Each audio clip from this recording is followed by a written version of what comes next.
Philippe Bertin, les carnets d'un confiné. Chers amis, bonjour. Je viens de le remarquer au coin de ma fenêtre, depuis quelques jours, s'est tissée une petite toile d'araignée. Et oui, le temps du confinement, c'est pour tout le monde, y compris pour les petites araignées. Laissons-les vivre.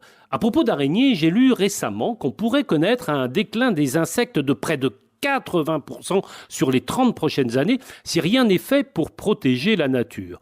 Beaucoup pensent que la crise que nous traversons en ce moment est aussi riche d'enseignements et qu'il nous faudra demain revoir nos modes de production et de consommation. Je prends pour exemple ce qui s'est développé ces derniers temps ou comment s'approvisionner en produits frais en privilégiant les circuits courts à proximité de chez soi.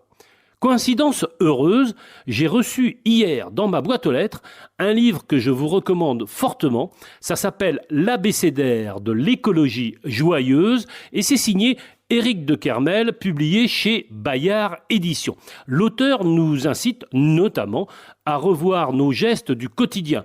Trier, acheter bio, acheter à des fournisseurs locaux, des produits de saison, cuisiner plutôt qu'acheter tout préparé, lire un livre aux enfants plutôt que de les mettre devant la télé, etc., etc. Éric de Kermel rappelle fort à propos que le mot crise, comme ce que nous vivons en ce moment, a chez les Chinois deux significations, menace et opportunité. Et de citer Jacques Prévert, qui a vécu longtemps en Normandie, j'ouvre les guillemets, il faut essayer d'être heureux, ne serait-ce que pour donner l'exemple.